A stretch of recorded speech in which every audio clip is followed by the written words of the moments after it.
Hello，大家好，我是阿格力。今天给大家分享一个非常实用的工具啊，就是 Quant Analyzer，我们简称它为 QA。为什么要讲这个软件啊？是因为我最近和部分观众啊进行这个交流的时候啊，发现大家对于这个投资组合的概念，也就是我之前讲过的交易的圣杯多元化这个概念还是不清楚啊。在外汇这个圈子里面，只有一少部分在用这个 EA 量化。而这一少部分人里面，大概又有，可能只有90%的人只用一只爷啊去做交易，而不是说去搭建一个自己的投资组合。如果你想自己的交易生涯走得更长远，或者说是去管理更大规模的资金，那么你一定要把投资组合的多元化这个概念掌握好。你想一想，那么多的这个投资经理包括这个桥水基金的这个瑞达利欧，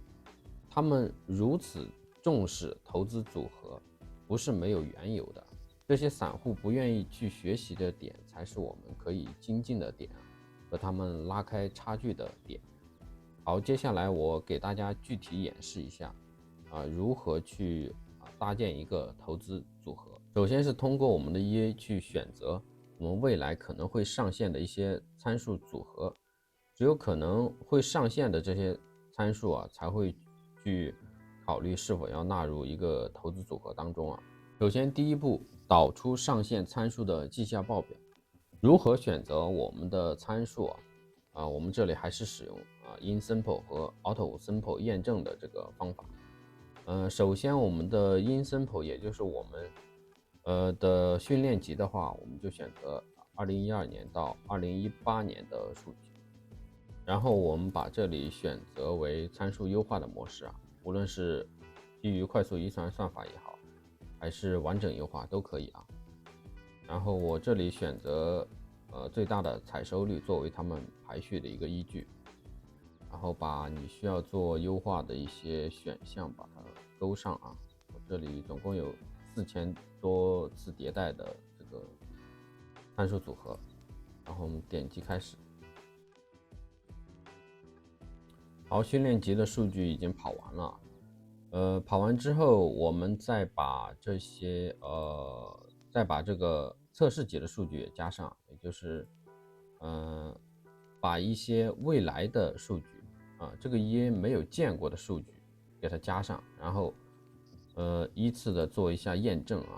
就可以避免一下这个参数是过度拟合的，是 overfitting 的。然后我们双击这些想要测试的参数组合就可以了。比如说第一个，双击之后，它就会把12年到至今的这些数据跑一遍。12年到18年的数据，因为我们是做的训练集，它的结果肯定很好。我们主要看的是从18年至今的这一段行情，我们的绩效表现怎么样？这个大体来看的话，其实还可以无论是在这个 InSimple 也好，或者是 AutoSimple 验证的阶段也好，它的表现都还可以，这组参数还可以。看一下第二组呢，第二组也行。我们再切换一个30分钟的看一下。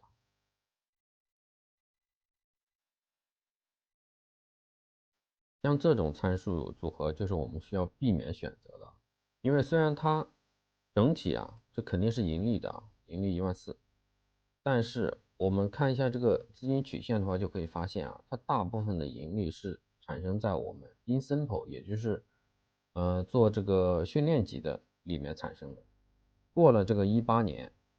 之后，它所有的行情都是这个资金曲线就处于一种震荡，不赚也不亏的状态。这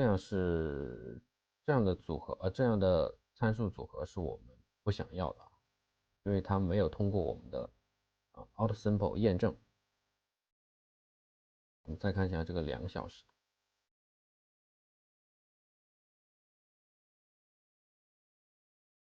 这种这种怎么说呢？就是它在 AutoSimple 也就是验证阶段确实也是盈利的，但是它这个盈利的效率不是很好，也就是说，嗯，如果用一个指标来说的话，可能就是它的采收率啊，在 out sample 这个阶段应该不会很好，可能都没有大于1啊，这种我们是不会选择的。其他的我们就不再看了，我们这里就选第一个吧，以第一个举例啊。假设你确定要使用这组参数的话，你就可以先把它的绩效结果先导出来。具体操作是这样的，你先点击这里的后台测试，然后点击右键，点击打开图表，然后点击 HTML， 然后你可以给它取一个名字啊，比如说你把这个，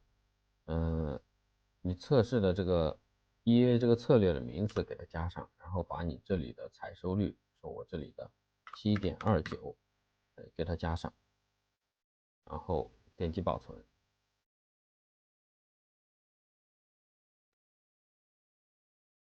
这样的话，我们这个结果的绩效就已经，结果的报表就已经准备好了。这一步的目的啊，就是把一些绩效还不错的参数啊，我们可能会把它上实盘的一些参数的结果绩效，我们都把它先导出来。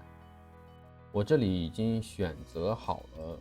了，一些这个绩效报表啊，都是我使用的我们之前分享过的这个策略。这里有个技巧，就是我选择的这些参数啊，如果你是要做投资组合的话，那么我们这里的这个时间周期啊，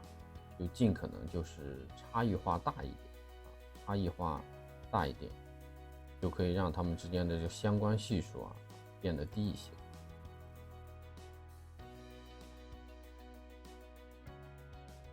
这个是盈利23万，初始资金1万。然后第二步的话，就是打开我们的这个 QA 去做策略间的相关性分析。如果你没有安装的话，可以去这个地址啊，可以去这个地址进行下载。下载之后正常的安装即可啊。安装好之后，打开你们的这个 QA 啊，它大概就是这个样子。然后我们点击这个 Load Report， 我们把我们刚才准备好的这几个绩效报表啊，全部导入进来，点击 OK， 然后直接点击这里的 Continue 就可以了，它会自动的从我们的报表里面去获取这些数据的，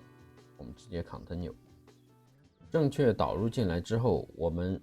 双击某一个报表，就可以看到它的一个详情的一个界面。这些就是在各种指标下这个策略的具体表现，比如盈利多少啊，交易了多少笔啊，每年的收益风险是每年的收益是多少啊？这里是169%，然后还有就是每年的每个月的绩效的收益情况，然后这里的list of traders 就是我们的持仓历史啊，订单历史。然后这里的 chart 就是这个策略的资金曲线，这些你们都可以自己点进去看一下啊。QA 这些做的还是很清晰明了的，都是比较简单容易理解的。搭建投资组合，我们最需要考虑的2个重点，一就是我们的收益风险比，二就是我们的策略的相关系数。我们的收益风险比是用我们的 net profit 除以我们的 max DD， 也就是用我们的收益除以我们的最大回撤，就可以得到我们的收益风险比，也就是我们这里的return DD ratio 的这个值。这个数值越大，也就意味着我们用更小的风险换取了更多的利润。粗略的打个比方啊，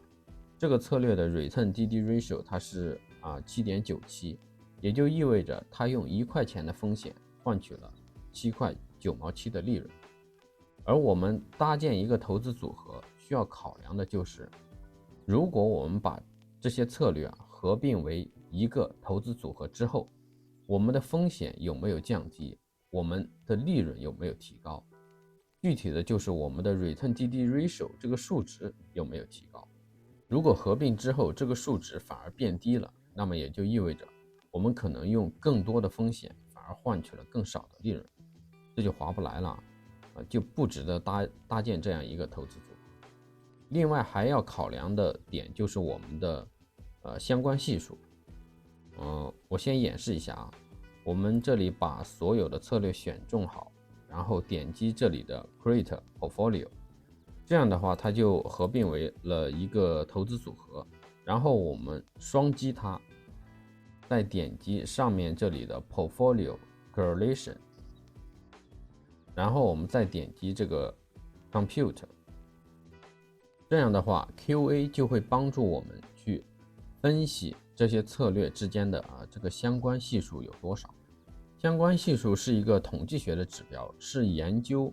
变量之间线性相关程度的一个量。这些相关的概念我在讲多元化的那2个视频中已经详细讲过了。可能因为这种概念太过于枯燥，所以这2个视频不管是在哪个平台，它的播放量都是最低的大家如果没有看的话，那么你只需要知道一点就是投资组合中的策略之间的相关系数越低越好，越低就意味着它们分散风险的能力越强，你整个投资组合的盈利能力就会更稳健。QA 官方给的建议是小于 0.4 的话，就代表策略之间相关性比较低，就可以放在同一个投资组合中。但是如果大于了 0.4 甚至超过了 0.7 的话，那么就证明它们之间相关系数太高了，你就没有必要把2个相关系数这么高的策略放在同一个投资组合中了。你最好就是选择其中的一个就可以了。比如说如果2个策略之间的相关性来到了1，那证明他们的无论是开仓时间、平仓时间，他们赚取的利润和亏损都是一致的。那么如此高度相同的2个策略，你选择一个就可以了。个人建议如果你是刚开始的小白，策略不是很多的话你其实可以把这个标准提高一点，比如说不用 0.4， 你用 0.5， 就是说小于 0.5 的相关系数你都可以考虑。大于 0.5 的话，那么就选择其中的一个就可以了。比如这里的2个相关系数它们来到了 0.75， 那么我们选择其中一个就可以。这里的 3.28 和 3.49， 那么正常来说我肯定就选这个 3.49 了。我们把这个去掉，然后再新建一个投资组合。那么还有一个相关系数是 0.72那我们还是需要去掉一个，去掉这个 7.29 还是 7.01 呢？我们具体看一下的话，正常来说我会去掉这个 7.01， 但是因为这个 7.01 它是属于另一个交易策略的，而我们这个 Supertrend 的交易策略已经有3个了，所以我这里就把它这个去掉，虽然它的绩效可能会更好那么一点点，但是为了策略之间的平衡，我还是选择把这个保留。我们再新建一个，再点击一下，计算一下，这里的话就没有高相关系数的最高也就是 0.22。好，这样我们就搭建好了一个相关系数比较低的投资组合了。然后我们再看一下，作为合并之后的结果，它的 Return TD Ratio， 也就是这个收益风险比有没有提高？如果没有提高的话，那么这个投资组合组建的就不好。我们看一下没合并之前的这些策略之间的 Return TD Ratio 是多少？3.89、6.1、5.7、7.97，大家稍微记一下这个数字然后我们再看一下它合并之后的结果，这里是来到了 15.83， 也就是说它从之前最好的结果7.97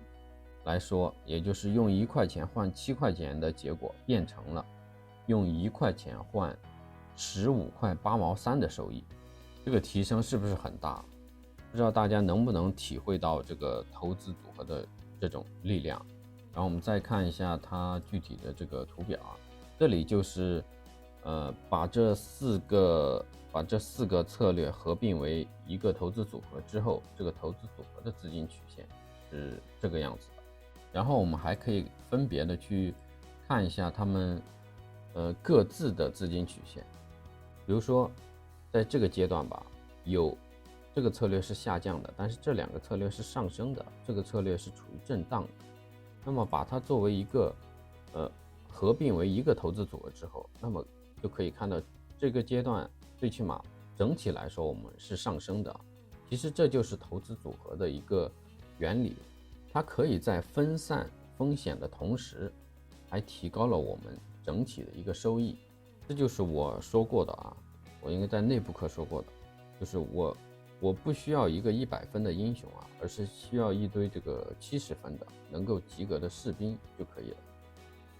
好，这就是这个视频的全部内容了，希望大家能够认识到投资组合的优势啊。如果觉得有帮助的话，可以点个赞，加个关注。我们下个视频再见，拜拜。